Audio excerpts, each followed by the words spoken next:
제갈량은 삼국시대 촉한의 재상으로 널리 알려져 있습니다. 많은 사람들은 그를 뛰어난 책사, 충신 혹은 병법가로 기억합니다. 하지만 전쟁과 정치에서의 활약만으로는 제갈량이라는 인물을 온전히 설명하기 어렵습니다. 그가 어떤 삶을 살았는지, 어떤 태도로 사람을 대하고 어떤 생각으로 세상을 바라보았는지를 함께 들여다봐야 비로소 그의 전체가 보입니다. 은거 시절의 공부와 교육, 땅의 형세를 읽어낸 풍수적 통찰, 백성을 다스리는 원칙과 사람에 대한 예의. 이 모든 조각들이 쌓여 오늘날 우리가 아는 제갈량이 되었습니다. 이 글은 그런 제갈량의 면면을 하나씩 따라가 보는 기록입니다. 전장에서가 아니라 그가 머물던 마을과 골짜기, 만났던 사람들 속에서 말입니다. 촉한의 재상 제갈공명은 젊은 시절 청하에서 은거하며 학문과 관찰에 힘쓰던 시절이 있었습니다. 그때 그 지역은 오랜 가뭄으로 땅이 갈라지고 농작물이 타들어가며 백성들의 시름이 깊어지고 있었습니다. 마을 사람들은 언제쯤 비가 올 것인지 불안한 마음으로 공명을 찾아가 물었습니다. 이에 제갈공명은 망설임 없이 말했습니다. 오늘 밤 반드시 큰 비가 내릴 것입니다. 그 말에 사람들은 처음에는 놀랐지만 시간이 흐르자 그 예언을 의심하기 시작했습니다. 해가 저물 무렵이 되어도 하늘은 맑기만 했고 구름 한 점 없이 하늘은 고요했습니다. 사람들은 속으로 공명을 허풍쟁이라며 조롱했습니다. 도대체 어디서 그런 확신이 나오는가? 밤이 되어도 비는커녕 바람 한 점 불지 않았던 것입니다. 그러자 공명은 다시금 담담하게 입을 열었습니다. 보십시오. 나무 위로 서쪽에서 부는 소녀풍이 불고 있습니다. 이는 비를 몰고 오는 바람입니다. 또 나무 사이를 음조들이 스치며 날갯짓을 하고 지저귀는 모습은 곧 습한 기운이 모이고 있음을 알리는 징조입니다. 바람과 새소리가 서로 얽혀 변화가 오는 것입니다. 하늘도 곧 움직일 것입니다. 말을 마친 그 순간 바람의 방향이 바뀌며 대지를 휘감기 시작했고 곧이어 하늘은 어둑해지며 거짓말처럼 굵은 빗방울이 쏟아지기 시작했습니다. 사람들은 깜짝 놀라며 공명의 예지에 감탄했고 그제서야 자신들의 경솔한 생각을 부끄러워했습니다. 이 일화는 단순한 날씨 예보 이상의 뜻을 품고 있습니다. 제갈공명은 하늘의 흐름과 자연의 징조를 세심히 읽어내는 탁월한 통찰력을 지닌 인물이었습니다. 그의 지혜는 단지 책 속 지식이 아니라 자연과 인간 세상 모두를 꿰뚫는 깊은 이해에서 비롯된 것이었습니다. 촉한의 승상 제갈량은 우장군의 직책을 겸임하며 국가의 정무와 군무를 모두 책임지고 있었습니다. 그의 이름만으로도 천하의 위엄이 퍼졌지만 그는 언제나 자신을 낮추고 모든 일을 백성과 국익을 위한 사명으로 여겼습니다. 어느 날 조정에서는 제갈량에게 적국을 먼저 공격하자는 주장이 제기되었습니다. 전쟁을 서둘러야 한다는 의견과 병력을 대규모로 동원해 강하게 밀어붙여야 한다는 권고가 끊이지 않았습니다. 여러 장수들과 관리들이 조급한 듯이 전쟁 개시를 주장했지만 제갈량은 차분한 얼굴로 그 말을 듣고 있다가 조용히 입을 열었습니다. 적을 이기기 위해 필요한 것은 단순한 병력의 숫자가 아닙니다. 진정으로 나라를 걱정하는 이들이 있다면 저의 잘못을 기탄 없이 지적해 주시기 바랍니다. 저의 부족함을 꾸짖고 또 꾸짖어야 나라의 길이 올바르게 잡히게 됩니다. 그는 이어서 이렇게 덧붙였습니다. 나의 허물을 부지런히 고발하는 이들이 많아질수록 오히려 국가의 일은 바르게 풀릴 것이며 적은 무너질 것이고 공은 때가 오면 자연히 세워질 수 있을 것입니다. 급하게 발을 구를 것이 아니라 올바른 자리에 서서 차분히 기다리며 준비하는 것이 참된 방법입니다.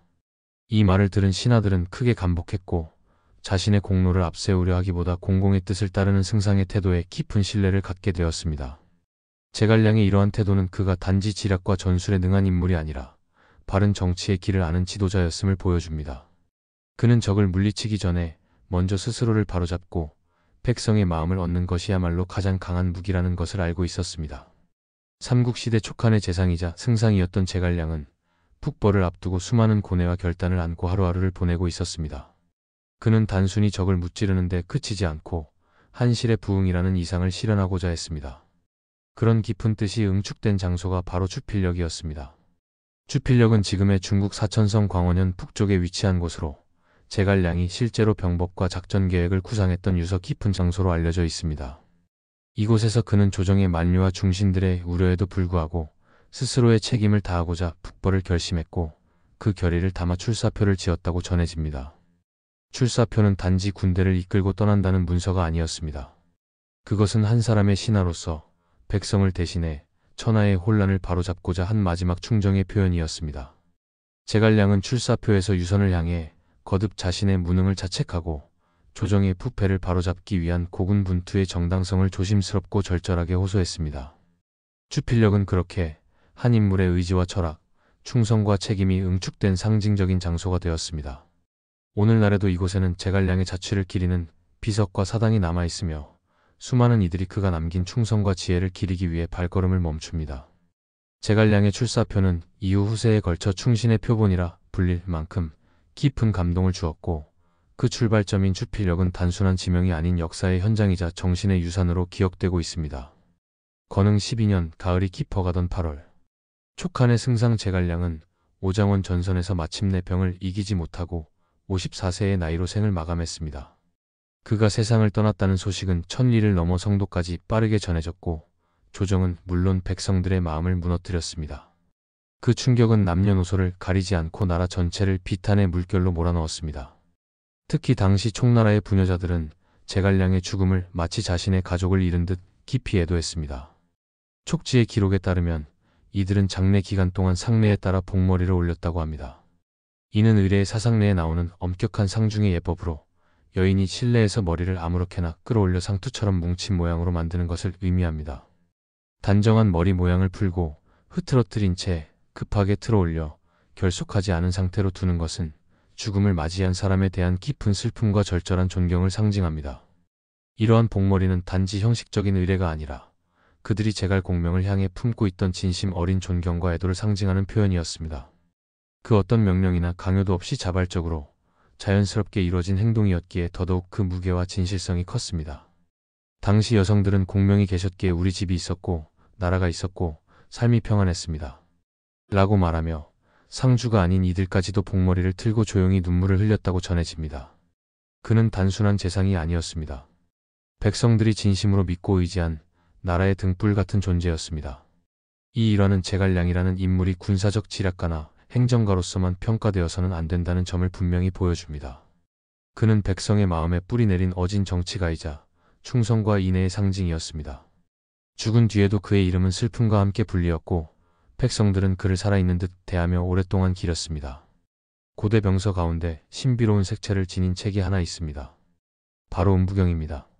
전해지는 바에 따르면 이 병서는 태고의 제왕이라 불리는 황제가 직접 지었다고 전해지며 오랫동안 전설 속 병법으로 여겨져 왔습니다. 수서의 경적지, 그 중에서도 병가류를 보면 태공음부금록과 주서음부라는 두 문헌이 등장합니다.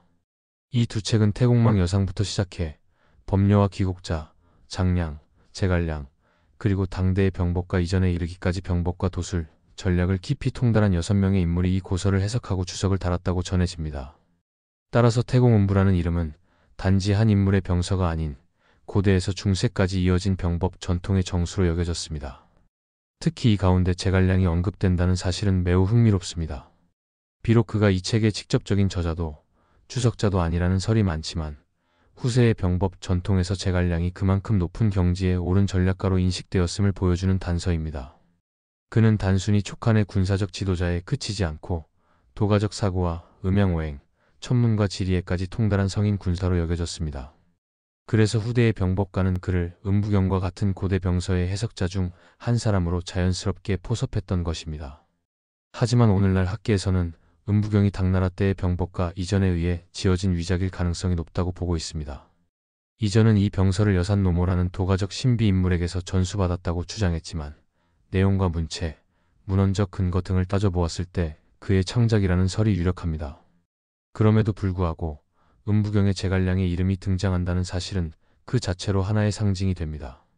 그는 병법의 정수와 통찰, 그리고 도의 정신까지 겸비한 인물로서 후세의 전략과 철학의 체계 속에 자연스럽게 편입되었고 병가의 흐름 속에서 성인의 반열에 오른 존재로 기억되었습니다. 이러한 기록은 제갈량의 위상을 단지 촉한의 승상이라는 틀에 가두지 않고 수천 년 병법 전통 속에 우뚝 선 지성으로서 다시 바라보게 만듭니다. 진수가 찬술한 삼국지에는 각 인물의 전기뿐 아니라 그들의 저술과 문집에 대한 기록도 일부 포함되어 있습니다. 제갈량의 경우도 예외가 아니었습니다. 진수는 제갈량전 말미에 그의 저술 목록을 따로 덧붙여 정리하였고 총 24편 104,112자에 달하는 방대한 분량의 문집이 존재했음을 밝혔습니다. 그 가운데 눈에 띄는 한 편이 있습니다. 바로 11번째에 수록된 귀화라는 글입니다. 단지 제목 하나만으로도 제갈량이 단순한 군사 전략가나 행정가가 아닌 깊은 유학적 사유를 지닌 사상가였음을 짐작하게 만듭니다. 귀화라는 제목은 논어의 한 구절에서 따온 것으로 보입니다. 공자가 말하길 예에 쓰임은 화함이 귀하다. 여기서 말하는 화는 단순한 온화함을 넘어 다름을 조화롭게 어우르고 갈등을 조정하는 절제된 지혜를 뜻합니다. 유학자 주자는 이 화를 조용하고 급박하지 않으며 억지로 맞추려 하지 않는 조화라고 해석했습니다. 제갈량이 이 구절을 인용해 글의 제목으로 삼았다는 사실은 그의 정치 철학과 이상이 단순한 법령이나 명령에 그치지 않고 사람과 사람 사이의 조화, 나라와 백성 간의 균형을 추구했던 유학적 통찰에 기반했음을 시사합니다. 귀화라는 제목만으로도 우리는 다음과 같은 점을 짐작할 수 있습니다. 그는 전쟁과 강압보다는 조화와 설득을 통한 정치적 안정을 우선시했으며 복잡한 인간관계를 조율함에 있어 원칙과 절제가 담긴 유연한 처신을 중시했습니다. 백성을 다스림에 있어 율법보다 먼저 덕과 화합의 가치를 앞세웠습니다. 이렇듯 제갈량의 문집은 단순한 행정 지시나 군령문이 아니라 한 명의 유학자가 국가와 백성을 향해 품은 깊은 사유와 도덕적 이상을 담고 있는 사상서에 가깝습니다. 비록 현재 귀화를 포함한 제갈량의 대부분 문헌은 전하지 않지만 그 흔적만으로도 우리는 그의 내면이 얼마나 넓고 깊었는지를 엿볼 수 있습니다. 그는 붓을 들 때도 검을 쥘 때만큼 진지했으며 한 줄의 글에서도 천하의 조화를 그려냈던 인물이었습니다. 제갈량은 단지 병법과 정치를 겸비한 재상으로만 머물지 않았습니다. 그는 하늘의 이치를 읽고 땅의 기운을 감지하며 사람의 도리를 꿰뚫는 인물로 후세에 이르러 성인의 경지에 도달한 자로 불리기도 했습니다. 그 통찰력은 전쟁터와 조정의 영역을 넘어서 대지를 보는 눈 즉 풍수지리와 천지의 조화를 꿰뚫는 지혜로까지 이어졌습니다. 그런 제갈량의 안목을 보여주는 대표적인 일화가 바로 건업, 오늘날 난징의 지세를 읽은 고사입니다. 태평어람에 따르면 유비가 어느 날 제갈량에게 조용히 명을 내렸습니다. 초기 천하를 얻으려면 먼저 천하의 중심을 알아야 한다. 말릉 즉 건업의 땅을 살펴보라. 이에 제갈량은 마부 한 명과 함께 말릉으로 향했습니다. 그는 도시를 감싸고 흐르는 강줄기, 산맥의 흐름, 들판의 바람, 하늘을 가리는 운기 하나하나를 놓치지 않고 관찰했습니다. 그리고 마침내 한 언덕에 올라 천천히 주위를 둘러본 뒤 곧장 다음과 같은 말을 남깁니다. 종사는 용이 서려 있는 듯하고 석두산은 범이 웅크린 듯하니 이는 제왕의 터전이 될 곳입니다. 여기는 하늘이 내려준 명당이요 장차 도읍이 될 자리입니다. 그의 말은 단지 문학적인 수사가 아니었습니다. 풍수에서 말하는 용반오거라 불리는 용이 또아리를 틀고 범이 엎드린 형국은 수천 년 동안 이상적인 도읍의 지세로 여겨져 왔습니다. 용은 생명의 기운을 뜻하고 범은 위엄과 방어를 상징합니다. 제갈량은 종산과 석두산의 형국이 각각 그에 해당한다고 정확히 짚어냈고 이는 건업이라는 도시가 외부의 침입을 막고 내부의 기운을 안정시키기에 적합한 최상의 입지라는 뜻이었습니다. 제갈량은 유비에게 돌아가 이렇게 보고했습니다. 저곳은 반드시 한 시대를 이끌 제왕의 중심지가 될 것입니다. 초기 가기엔 멀고 오가 그 기운을 얻기에 충분한 땅입니다. 손권이 그 기운을 품으면 한동안 강동은 안정될 것입니다. 실제로 유비는 제갈량의 조언을 손권에게 전했고 손권은 그 말에 따라 도읍을 말릉에서 건업으로 옮겼습니다. 그리고 훗날 이곳은 오나라의 수도가 되었을 뿐 아니라 이후 남조의 여러 왕조들이 도읍으로 삼는 천년 명당으로 자리매김합니다. 또한 오록에 따르면 제갈량은 이 지역의 방비와 전략적 중요성까지 고려해 석두성의 축조를 손권에게 제안했다고 합니다. 당시 석두산은 돌이 많고 지세가 험준하여 자연적인 방어 요새 역할을 할 수 있었습니다. 제갈량은 이를 눈여겨보고 말했습니다. 이곳은 바람과 물이 격돌하는 지점입니다. 산이 천연의 벽이 되고 강이 외곽을 감쌉니다. 여기에 성을 세운다면 강동은 난공불락이 될 것입니다.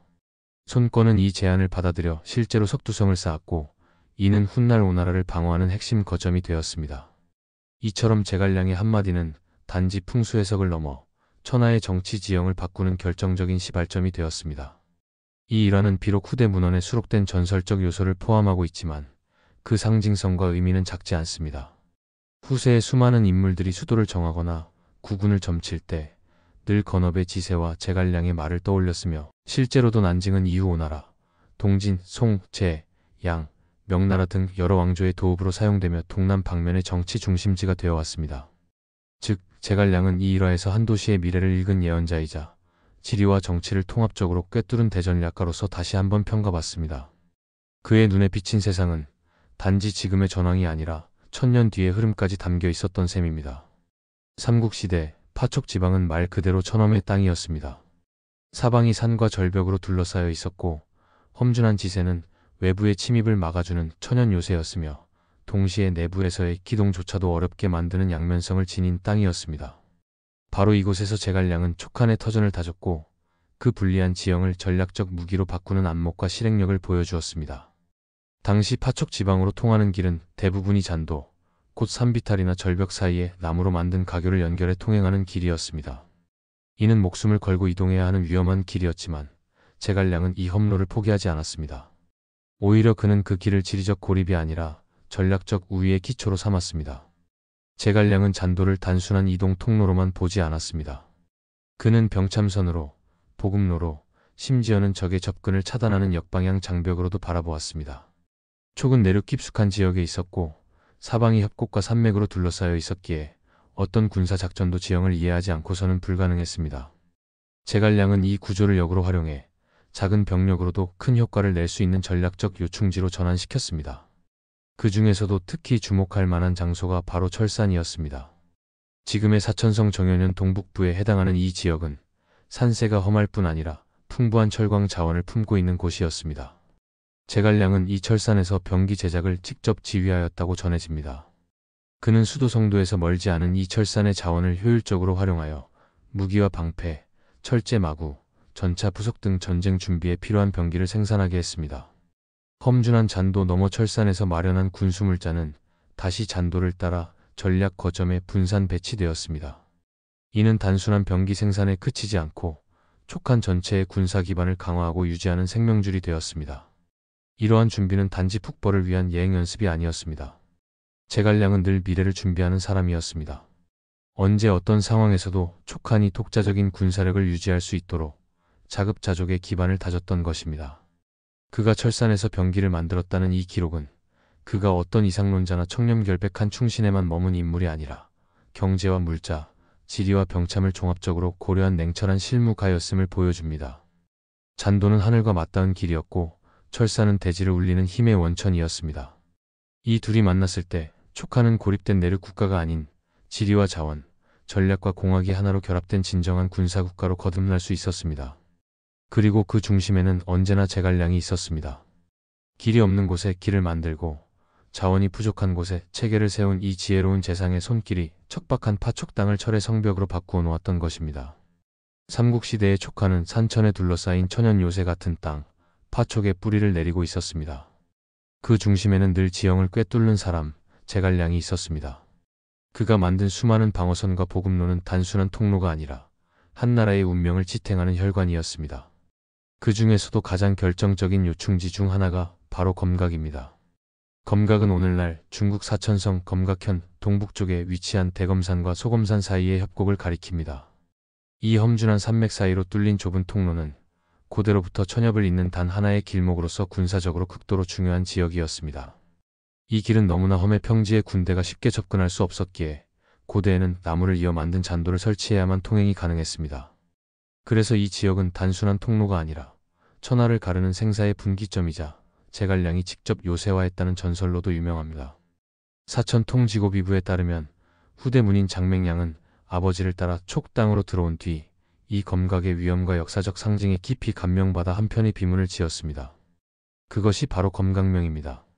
그는 이 글에서 검각이 지닌 천엄의 형세, 제갈량의 위협, 그리고 이 땅을 지켜온 촉의 정신을 웅원하게 그려냈습니다. 그 문장을 읽은 익주자사 장민은 감동을 받아 이를 조정해 보고하였고 마침내 황제의 허락 아래 그 글은 돌에 새겨져 검각의 현장에 세워지게 되었습니다. 그 비문은 단지 후세 문인의 작품이 아니었습니다. 제갈량의 지략과 그 유산을 기리는 역사적 증표였고 수백 년이 지난 후에도 여전히 그 이름 아래에서 촉한의 기억을 되새기는 상징이었습니다. 검문이라 불리던 이 길목은 그 지형 자체가 병력의 수를 압도하는 방어선이었습니다. 제갈량은 이 지세를 파악하고 나무로 다리를 놓고 요새를 세워 좁은 길 하나로 수만 병력을 막아낼 수 있는 천연 요새로 바꾸었습니다. 이는 단순한 전술이 아니라 지형과 전쟁의 본질을 통찰한 구조적 전략이었습니다. 훗날 위나라의 장수 종해가 촉을 공격하기 위해 이곳에 이르렀을 때 검각은 여전히 강대한 심리적 장벽으로 존재했습니다. 종해는 이 천엄을 보고 말했습니다. 이곳은 천하의 관문이라 칼날 위를 걷는 것과 같다. 즉, 제갈량은 검각을 단지 통과하는 길로 쓰지 않고 천하를 가르는 생명의 문으로 전환시켰습니다. 그의 전략은 단순히 싸우는 것에 그치지 않고 싸우지 않고 이기는 구조를 짜는 것이었습니다. 검각은 그 구상의 대표적인 산물이며 그 위에 새겨진 비문은 후세가 남긴 깊은 경의의 표현이었습니다. 오늘날에도 검각명의 비문은 전설처럼 전해지고 수많은 이들이 그 자리에 서서 제갈량이 바라보았을 하늘과 협곡을 떠올립니다. 그곳은 돌과 나무가 얽힌 길이지만 실은 한 사람의 지혜가 돌로 남아 대지를 지키는 성벽이 된 곳입니다. 제갈량에 얽힌 이야기들은 참 다양하고 흥미롭습니다. 이번 1부에서는 그런 일화들 중 일부를 가볍게 소개해 보았습니다. 2부에서도 이어서 제갈량과 관련된 또 다른 기록들을 계속 전해드리겠습니다. 영상을 시청해 주셔서 감사합니다. 구독과 좋아요 부탁드립니다.